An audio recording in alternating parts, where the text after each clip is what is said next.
Okay, welcome to Glue Wednesday. GLUE. God's love undoes everything. Why have I created this? Because a lot of times I think that people call Wednesday Hump Wednesday. And I think that hump has a negative connotation that has us thinking of that the need that we have to get over. When in fact, I think what we need to do is to be able to continue to go through. And when we consider how we're going through, it also allows us to look at our track record and recognize how many times we have been through. So that's why I call it Glue Wednesday, because I think that to get it together, we have to look at Wednesday as not the middle of the day that we need to get over, but as the traditional um, middle of a 7 day cycle where it holds the weekend and the weekend together. So Wednesday is the glue that helps us get it together. And P.S. by the way, this is my first time using YouTube Live, and I've scheduled it. So if you're watching this, yay! Because one thing I like to tell people is that I'm tech functional, not literate, and so I definitely, try to figure out how to use the technology as often as possible.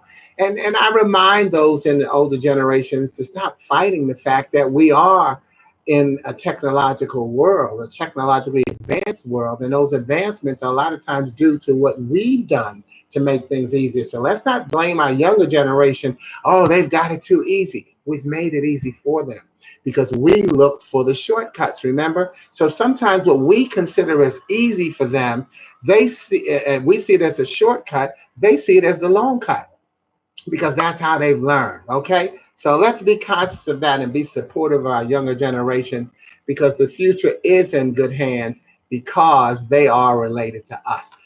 My topic today is masters of change. How many of you consider yourself a master of change? Show of hands. Whether or not you raise your hand, ask yourself, do you enjoy a challenge? Especially if you don't consider yourself a master of change. Now ask yourself, do you enjoy a challenge?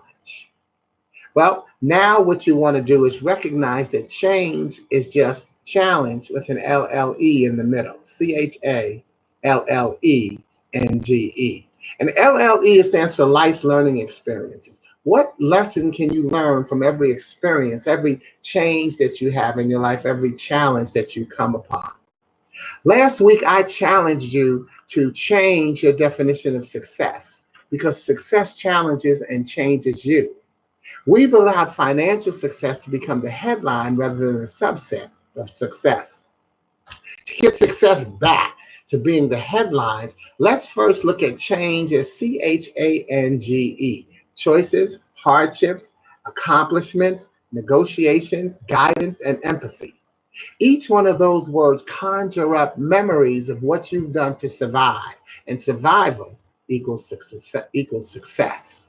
So today, I'm going to address the C in changes by talking about the choices that we make, and the choices by talking about one of the biggest choices that I've made in my adult life, and that was the choice to relocate from Chicago to Charlotte in 2010. And what I've chosen to do here is actually read an excerpt from the final chapter in my book, Stuff Happens.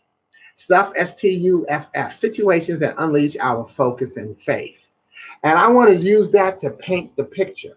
The chapter is called Dealing with Change. There are four chapters: dealing with life, dealing with um, parenting, dealing with passion, and this is dealing with change. I actually chose Charlotte in 1985 while working at the Wall Street Journal. North Carolina was part of my sales territory, and I made 2 trips a year to guide, to build, and maintain client relationships. I remember standing on a corner one day and thinking, I like it here. I want to live here someday. I began moving to Charlotte that day, as I now recognize it as my first conscious conversation with God. So when someone asked if it took me 25 years to make the move, I responded that I used 25 years. Someone will think your moves and actions are random or irrational. You must not be someone. Relax into the enjoyment of knowing yourself. Look at the track record of your successes more than you do your shortcomings. I'm excited to say that I have consistently gotten to the point where I don't get that knot in my stomach when an obstacle pops up. As I was relocating from Chicago to Charlotte on Tuesday, July 6th, 2010, my car cut off while driving on the interstate at Corbin, Kentucky.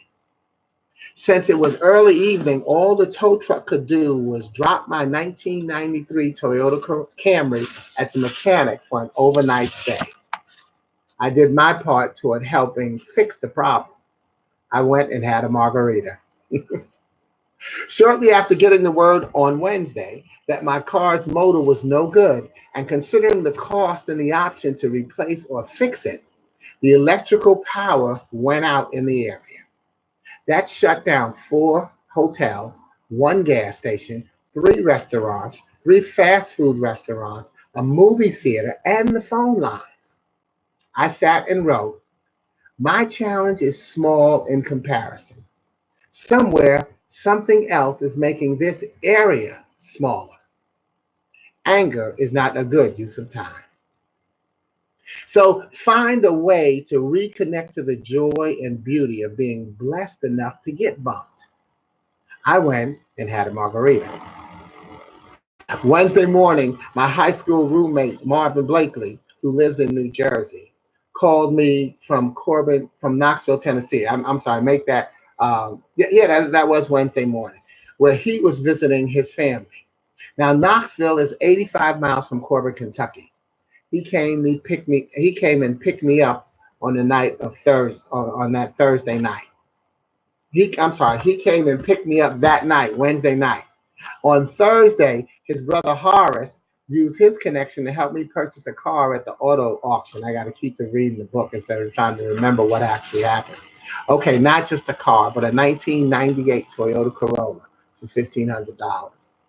On Friday, I got the radiator and windshield fixed, got a haircut, had a celebratory margarita, and played pool with Marvin and his 3 brothers.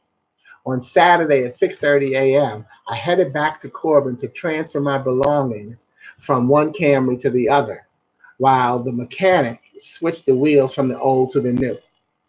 I left him the car to sell for parts and headed for Charlotte once again.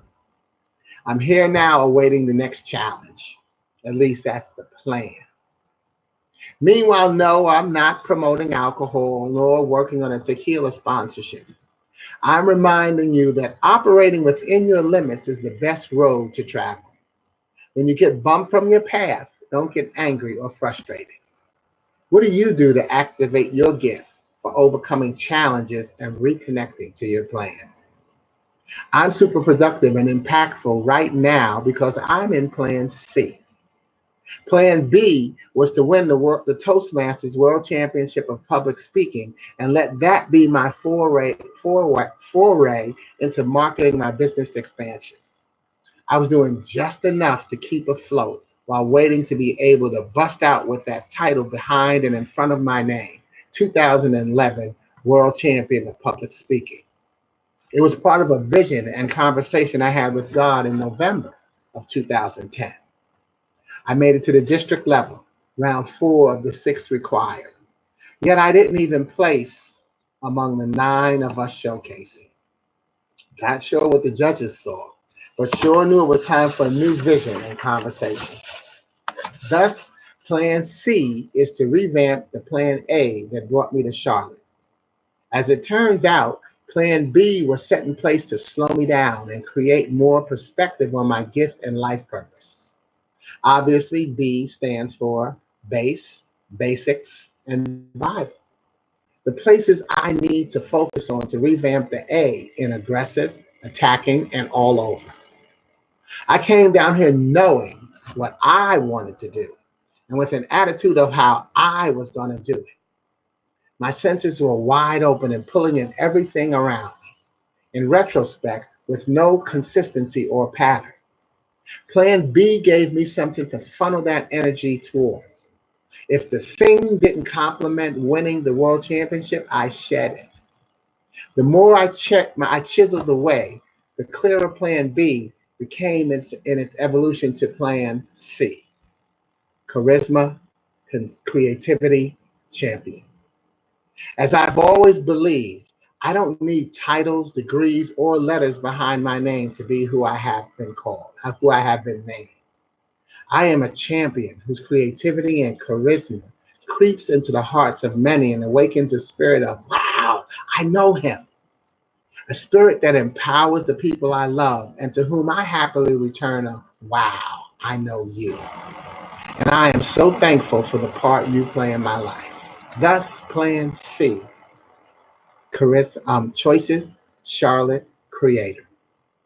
I was not spiritually conscious of the compass my Creator set in me on that street in Charlotte over a quarter of a century ago. I thought I chose to come here. I now know I was chosen, and I choose to flourish.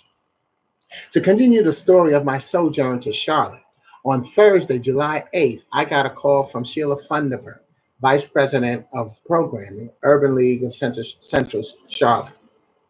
She was calling to let me know they had secured a grant to teach a life skills class, and if I were interested, she'd love to have me facilitate.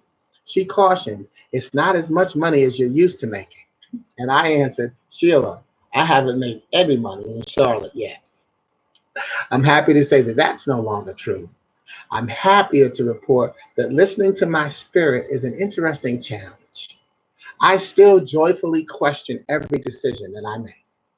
I once wrote an affirmation in 2000 that states, the only thing I really worry about is the fact that it seems like God sometimes takes you away once you get it and understand what life is all about. When I think like that, what makes me anxious is whether or not my pace is good enough for me to leave the message he wants me to deliver. Then I have to remember that I don't know the message's depth, am only responsible for delivering a small portion, or may have delivered it already and am on overtime. Your message will be delivered. So I challenge you to change your definition of success and see that the choices you've made have created the consistency you seek and deserve. Many people say they're afraid of or uncomfortable with change, when in fact, we're masters at it because it's a compilation of life's learning experiences, LLE, that move and inspire us to grow. Change your definition of success. Meanwhile, I know you're saying to yourself, oops, I haven't gone online and purchased one of those Faith Tees shirts that Sporty's wearing right now. Well, the good news is that because you haven't, I still have some left. And the new news is that I've added a new color. Most of us know that October is Breast Cancer Awareness Month, thus the color is pink. October is also Liver Cancer Awareness Month, and the color is green. My new shirts will be lime green and display the green cancer ribbon. With each purchase, because it's my second color, I'll donate $2 to the American Liver Foundation. But always know that I'll always look forward to sharing my message of life being about going from one puzzle to the next. You're either small, medium, or large piece of the puzzle, yet no matter what puzzle piece size you see yourself as, without you, the puzzle is called incomplete. Next week, we'll discuss the H in change as we look at the hardships that have blossomed into so many blessings that we sometimes forget to look forward to the joy in the ride of life. LIFE, lessons intended for everyone. Until then, follow me here and check out my site at sportyking.com to enjoy my monthly fun letter, the blog posts of positivity, and the opportunity to support my message through your patronage or referrals. Thank you, God bless you, and let Glue Wednesday help you keep it together. Ciao.